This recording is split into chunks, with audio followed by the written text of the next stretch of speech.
presentation of the suggestions of the Declaration of Independence. You have John Adams here, Thomas Jefferson, Benjamin Franklin. This is the committee of 5 that presented it to John Hancock about fully encouraging independence from Britain. So that's what that's all about. Okay. A little bit about me. 11th year teaching at Tri-North. My 12th year overall. I taught elementary school at university a long time ago. I attended Tri-North. I actually was a student there, 95 to 97. Obviously, I'm a big history guy, but my wife and I have 2 kids. I play a lot of golf, big IU sports person, big historian.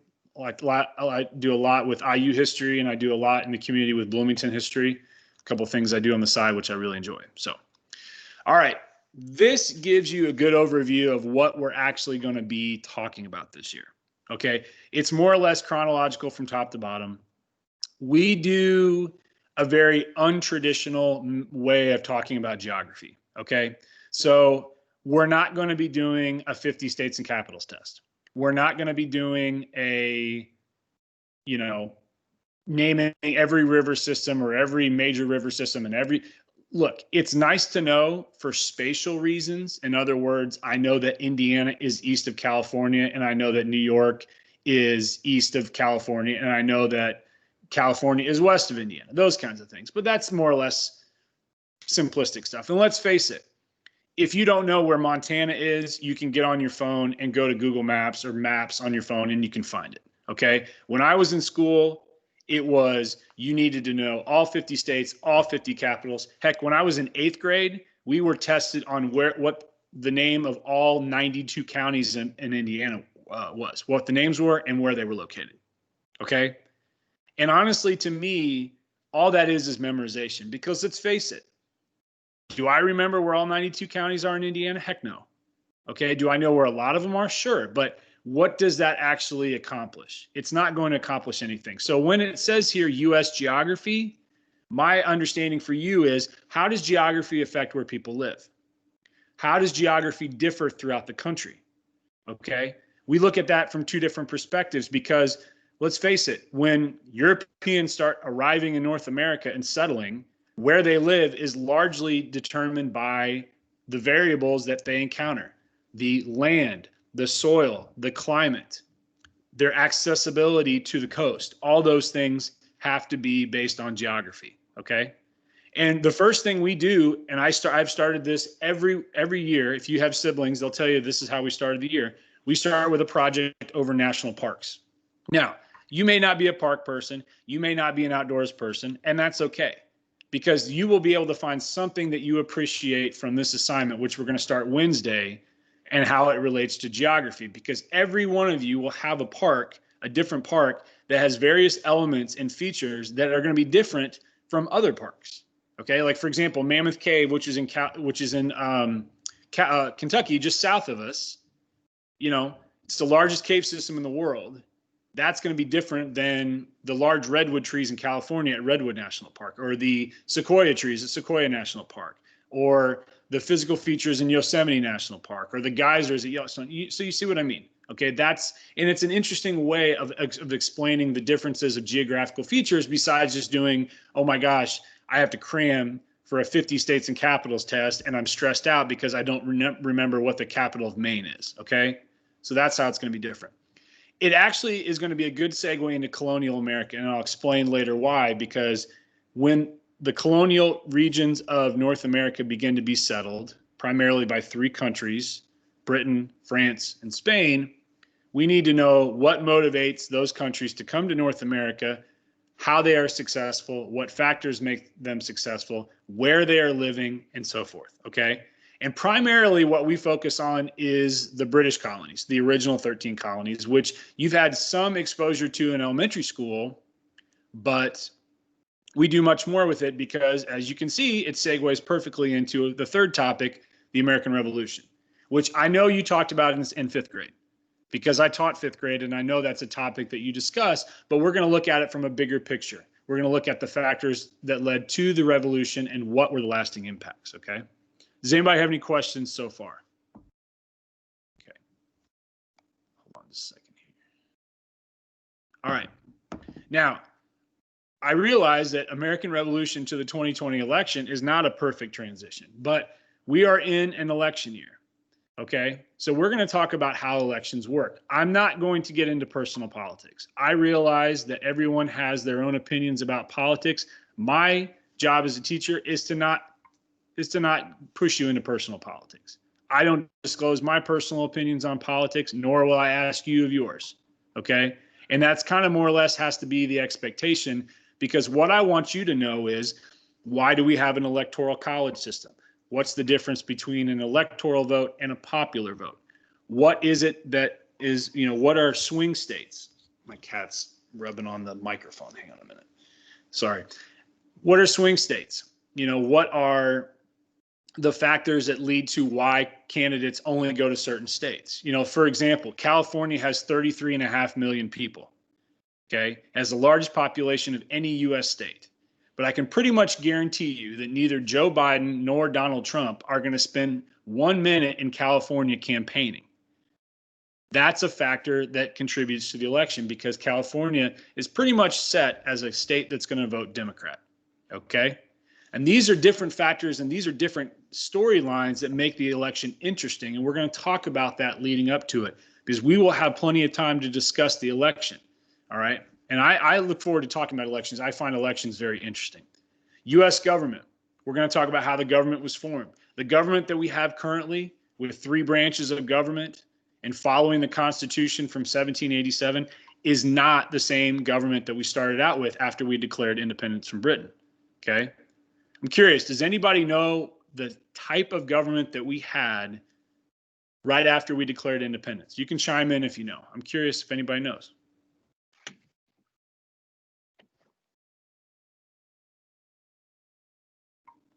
This would be a type of government. Anybody? We were actually a confederacy. We were a confederacy. Now, I'm not talking about the Confederate States that seceded from the Union and all that kind of stuff. I'm talking about the idea of a confederacy, which is a bunch of states that more or less act like small governments, small countries, really. Okay, that's what we started out with, and it was disastrous. So we ended up with a system that we have today, 3 branches of government: executive, legislative, judicial, all that kind of stuff. But we're going to talk about how that works and how government works, okay? Early presidencies. All right. So we focus early on the 5 presidents that had roles during the revolution. They're called, they're not, founding fathers is not, I don't like to use that term all the time, but these guys, the first 5, all had significant roles during the revolution.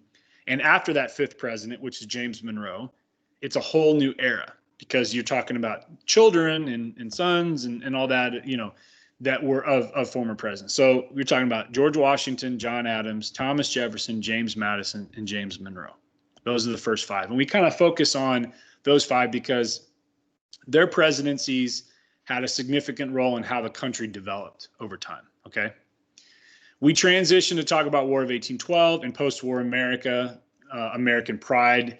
The War of 1812 is kind of a weird, it's one of those weird wars. We don't win it. There's no evidence that I've ever been able to find that we significantly won the war. It was more or less a draw between us and Britain. But we came out of the war with a new sense that America could contend with the rest of the world. And so we focus a little bit about what that means. Okay, we're not going to talk about the war and the generals and the battles, because honestly, it's not that exciting, in my opinion. There's more exciting stuff to talk about. We then go into Jacksonian democracy, which is about the 2-term presidency of Andrew Jackson. Why do we have a specific standard? And basically, every one of these topics is broken down by standard. Okay, so when we're down here at Jacksonian democracy, we have a specific standard that talks about the presidency of Andrew Jackson. Why? Well, his presidency was different in a variety of ways. Jackson was the first president that didn't really come from royalty or wealth or privilege. He was, an orphan by the time he was 15. He was someone who grew up in very rural Tennessee. He was the first Western president, and he did not kind of follow the same model of any of the previous 6 presidencies. Okay, Jackson was the 7th president. So we're going to talk about what he did during his presidency, while he was beloved by so many and hated by so many. Okay, but we'll talk about that specifically. Manifest Destiny, you may have heard of this term or not. It's about westward expansion and the idea that the United States was destined to have the what is basically now the United States between the Atlantic and the Pacific Ocean. It's a very controversial topic because it brings in the topics of slavery, it brings in the topics of how it affected Native Americans, it brings in the topic of conflict and war with other countries. So there's a lot to discuss there, a lot of factors, because it's not just a simple idea of, yeah, let's go west. There's much more to it, okay? The last 2 standards to me are the most important. They come the latest in the year. So we won't be talking about causes and effects of the Civil War till probably March into April. But we have 3 standards on the Civil War. Okay, and I grouped these 2 together. These last 2 are all related. So we have why the war started, what were the causes. It's not a singular cause. It's a very, very, very complex topic, the causes of the Civil War. We'll talk about the war itself, why the Union was victorious. Spoiler alert, if you don't know that, the Union wins the war. What factors led to the success, who were the major leaders, and so forth. And then Reconstruction. Reconstruction, I will be honest with you, is a topic that we don't get enough time to talk about during the year. Why? Because Reconstruction comes in May. And by the time May rolls around, everybody's burnt out. Mentally, you're checked out. And it's a hard time of the year to keep focus. So my goal is that we can introduce Reconstruction earlier this year to make sure it's meaningful, because let's face it, Reconstruction, if you don't know anything about it, was the whole idea of bringing the country back together, and it was a disaster. And it's part of the reason why African Americans in the South continued to not have rights for so long. If you've ever heard of the term Jim Crow laws, it's because Reconstruction failed. Okay, and even though we had amendments that were ending slavery, protecting civil rights, and giving voting rights to everyone, it didn't happen. Okay, so these last 2, causes and effects of the Civil War and Reconstruction, are going to be huge.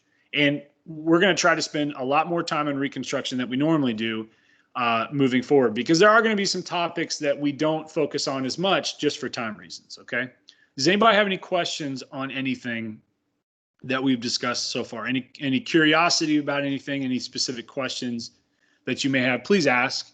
If you don't want to ask on here, you can obviously send me a Canvas message later. But if you joined later than after I started, the chat feature in Microsoft Teams has been disabled, because that, they believe, was part of the reason why there were so many crashes happening where people were getting kicked off. Okay, so just keep an eye on that.